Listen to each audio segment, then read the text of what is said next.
This series really does have a lot of wasted potential as it comes to its lore. There's no denying it. I will say that there are many things I love that this franchise does with the lore, but some things I absolutely hate and I think potentially ruins the series.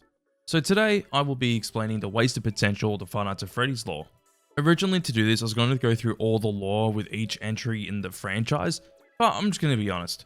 The lore started to go off the rails after FNAF 4. Instead, I'll discuss the first few games and tell you why I like it, why the lore went off the rails, and what I think could have been much better for the franchise. But if you do want to hear me talk in detail about the Five Nights at Freddy's franchise, go watch my previous video about Five Nights at Freddy's where I talk a bit more about the lore in each entry. Title card should be up there with a new video too, as I do explain the lore throughout the whole franchise. So let's start with the game that started it all, Five Nights at Freddy's.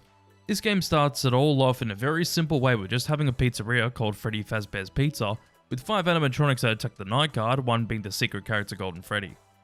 The night guard takes the job after seeing it advertised in the newspaper, and the person we're playing as is a person called Mike Schmidt. Which the name isn't relevant to the rest of the lore, so I don't even know why I said the night guard's name. We find out throughout the game with a few different secrets that the restaurant's being closed by the end of the year due to health and safety violations where blood and mucus has been coming out the animatronic suits, and that the whole place has a bad odor. We also hear about the bite of 87, and yes, cue the Markiplier clip. Was that the bite of 87? And we also hear about a person that lured 5 kids into a back room whilst dressed as one of the mascot characters, and they were apparently convicted of their crimes. Honestly starts pretty simple, but there's a few hints that there may be a full story and explanation for why all these things are happening. It was definitely the right move for the first game to not have much lore in it, just little hints to what has happened in this universe that may have caused the animatronics to attack the night guard. Simplicity really goes a long way, especially when it's the first entry in the franchise. So, let's just get into Five Nights at Freddy's 2. First off with this game, we're in a different establishment where the characters from the first game are used as parts for these new animatronics in this pizzeria. We have the toy versions of Bonnie, Chica, and Freddy, but as a Foxy replacement we have Mangle, an animatronic that allows kids to put parts wherever they want on them. There are also another 2 new characters being Balloon Boy and the Puppet, which the Puppet ends up becoming one of the most important characters in the lore in general. Well, this game mostly explores what happened with the disappearance of the 5 kids that we heard about in the previous game, where this Purple guy is in all the minigames, implying they had something to do with it, and even murdered this child in this minigame, where it implies that this child ends up possessing the puppet. To add to the 5 kids that disappeared, we see the puppet giving life to the kids from that event in the game Give Gifts, Give Life minigame, where they show the puppet giving life to kids that died by making them possess the animatronics in the first game, with the 5th one possessing Golden Freddy. One big thing we find out in the game is that this sequel is actually a prequel because it takes place in 1987. Yes, that same year of the important bite from the first game. And people from the FNAF community figured out that it apparently happened to the main night guard we play as, and that's the reason why this establishment closed down. We hear about the establishment closing down from the phone guy where he mentions that an incident occurred, but there's a possibility that a new restaurant will open with a smaller budget in the future. Another thing we also find is that there's yet another pizzeria that opened before this one, so now it's confirmed that 3 pizzerias existed with the same owners. I think it was a great direction for this franchise to show us what happened with the 5 missing children and actually kind of explain what happened. But then again, this game's already adding a bunch of stuff making things more convoluted, such as adding an extra location besides this one into this game. One thing that I will say in hindsight is that they could have hinted towards who possibly caused the murders of the 5 kids, even with a simple quote like a person involved with the establishment is a possible suspect, with also potentially establishing this person a little bit in the first game as well. This story is starting to get a little bit convoluted, but I do like how the game dives into the mysterious events of the first game. But let's talk about what else I like with the lore with Five Nights at Freddy's 3. We're now at the 3rd entry in the franchise, and we're now at a different location that takes place in the future after both of the previous entries. So that's yet another location for this universe. And this place is a horror attraction called Fazbear's Fright, as this new attraction is getting ready to open soon. As the normal story of the game goes, we play as the night guard as they have to fend off Springtrap, a new animatronic that has a corpse with a man stuck inside the Spring Bonnie suit.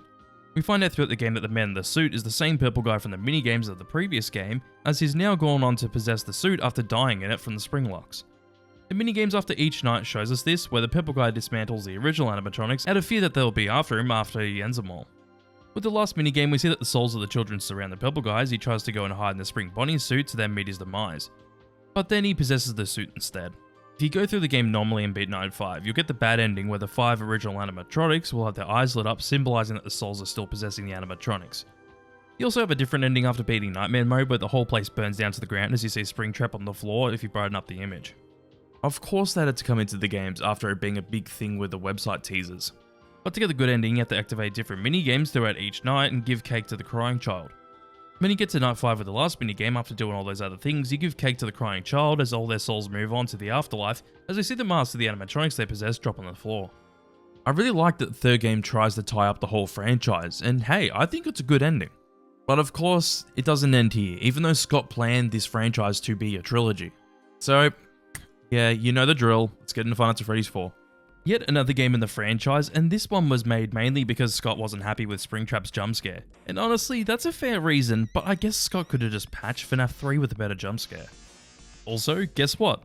There's potentially yet another pizzeria in the franchise, but this one's more of an Easter egg where you can see a show for Fred, Bear and Friends with the date 1983, showing that the events of this game take place in 1983. But the good thing about this game is that it doesn't take place in a pizzeria. Instead, it takes place in a child's bedroom as they fend off nightmare versions of the animatronics. I especially love when Nightmare shows up because I see it as the end of the road for this child, because Nightmare could possibly be the embodiment of death, and that this kid that got bit by Fredbear is dealing with death itself. I think from a lore perspective, this game could have just been a spin-off that explains some of the unexplained things from the trilogy. Which this game does, but it brings in many other questions with it as well. But you know what? Since I really like the simplicity of the plot of the franchise where it's just a man that murdered 5 kids and then those kids go on to possess the animatronics, I will tell you exactly why I think FNAF lore is wasted potential. It's honestly the many things that are brought into this franchise after the 4th game, with even more new locations and many more new characters having their own incidents. It's just so much shit and it gets hard to follow. Especially when most of the things are only implied in the games and nothing seems to be set in stone besides a handful of things. Of course, there are great lore moments in the franchise after the 4th game. Especially with the well-known ending of Pizzeria Simulator and even the lore stuff in Ultimate Customer Night where it's William Afton's own personal hell, I think that stuff is really well done.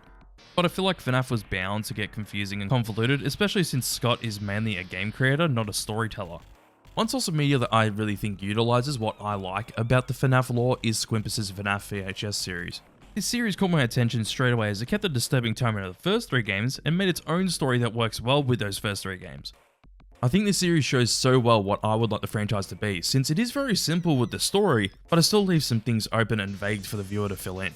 But that's the thing though with letting the viewers fill in the gaps, they actually get hints to what may have happened, so they can fill it in with their minds. But with so many entries in the FNAF franchise, now they just keep adding more and more, to the point where people have made careers off just trying to explain the never-ending lore and story for the franchise. I could get into the books where they bring in things like Remnant and fucking Fazgoo, but I think I'd rather not, since it's basically Goosebumps but with FNAF characters. But worse. That's another thing. Of course the franchise is going to end up lightening their tone a bit, since most of their fan base are under the age of 13, which is quite disappointing since I really think the franchise was at its best when it wasn't afraid to get more disturbing and dive into more serious topics. So let's hope that people from the FNAF community come out to take the franchise in a more serious direction and make something special. Anyways, I hope you all enjoyed this video. I know it's a bit of a shorter video because I'm currently working on a FNAF fan games video. Like I'm going to play through some of the most popular FNAF fan games and then talk about them and rank them from worst to best. But you all should join my Discord, links in the description. And if you enjoyed this video, make sure to give it a like and let me know your thoughts down below in the comments. Lastly, please make sure to subscribe to the channel. I really do appreciate it a lot. I'd love to get to 10k soon enough. That would be mind-blowing. I know we're at like 8.2k. But it would be nuts to get to 10k, that would be ridiculous. And anyways, let's not waste any more time, let's just get straight into the shoutouts. Massive thanks to the following supporters. Massive thanks to Ash Crimson, Miranda S, Diamond Pony, and Madeline Stringer for supporting my $2 pirate tier. Massive thanks to Elliot, Angie Patterson, and Juliet Wakefield for supporting my $5 pusher tier. Massive thanks to Sam M1994 for supporting my $10 Pee Wee Herman tier. And lastly, a huge thanks to Fatima for supporting my $25 Top Chef tier. If you want to find out how you can get your names in my videos, please make sure to click the little join button on YouTube or otherwise click the little Patreon logo on screen at the moment. Anyways, I'll see you all in the next video.